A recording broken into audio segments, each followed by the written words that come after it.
Jessie, you made your Met debut under rather auspicious circumstances, a rather big birthday for the house here. It was a big birthday for the house. It was the 100th anniversary evening. It was the opening night in 1983.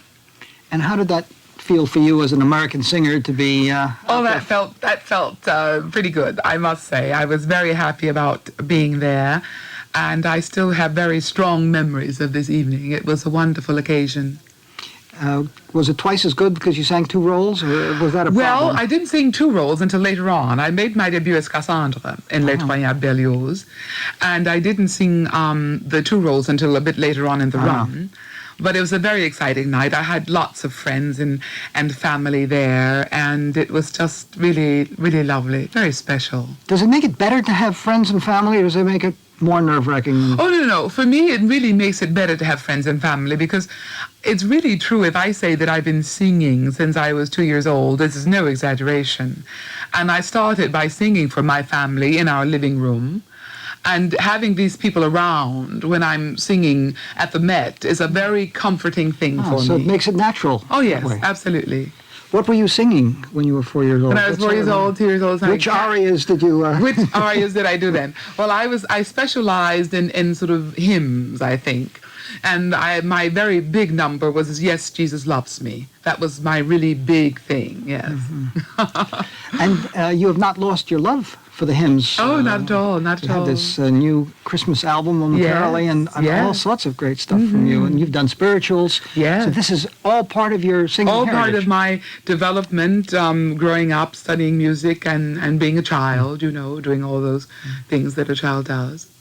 Jessie, what happens when you do go out onto the Metropolitan stage, even before that, when you go into rehearsals? Yeah.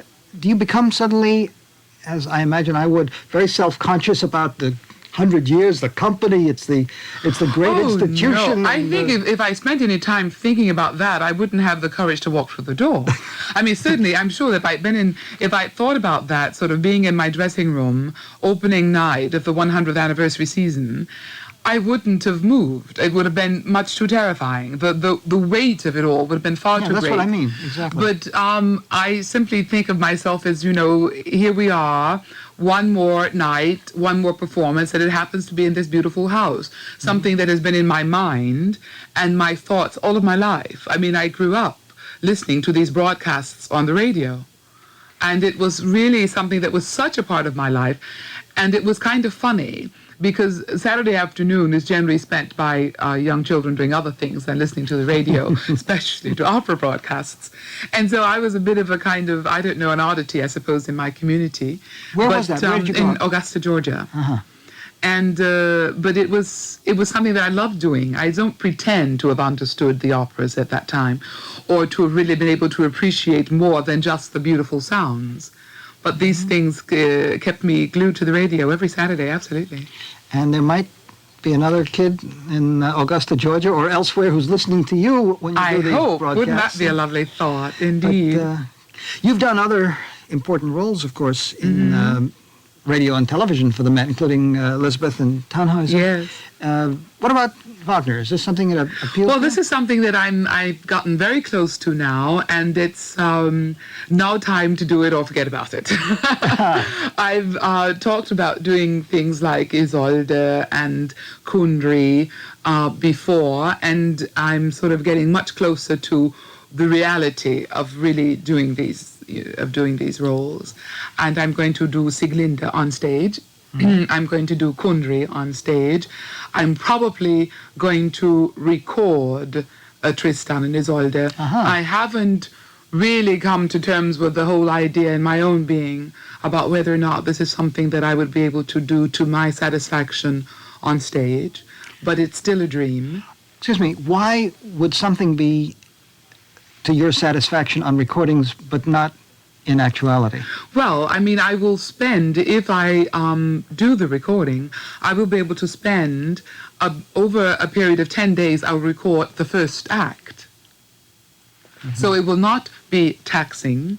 I will not have to concern myself with the fact that I've got to be able to sing the narrative and curse in the first act and still have enough support and everything else, projection, not to mention sheer voice, to sing the Liebestod several hours later, you see. So it is a matter of pacing yourself. It's a matter on the of stage. pacing, it's a matter of energy, it's also a matter of knowing exactly how to use my voice in this role. We're used to, I think, certainly over the last, say, 20 years, we're used to hearing a different kind of sound than I make in this music.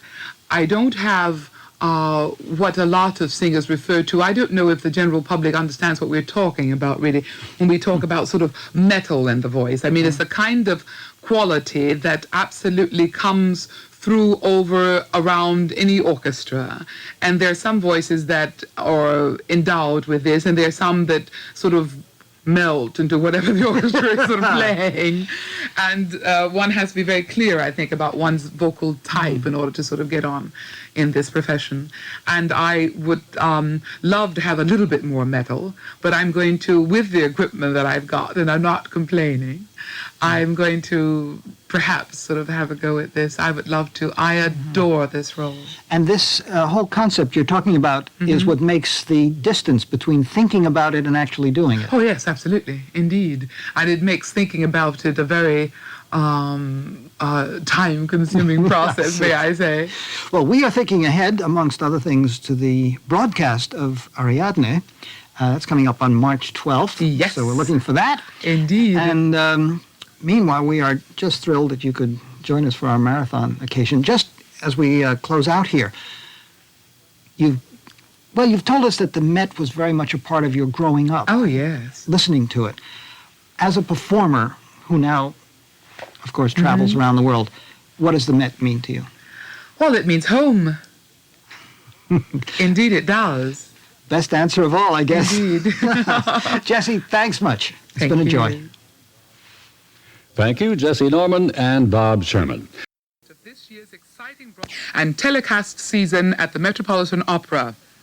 Of course, if you have a copy of the Met's beautiful new broadcast guide on hand, it will be easy to keep up with the dates, artists, and stories of all the operas being offered on radio and television all year long. Why not order your free copy of the guide now by calling toll-free 1-800-MET-1987. Add to your enjoyment of these wonderful live performances with your copy of this new 32-page guide.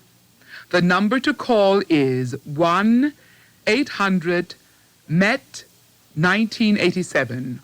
Or order your guide by sending a card with your name and address to Met Broadcast Guide, Box 50, New York, New York, 10023, and be part of the Met season.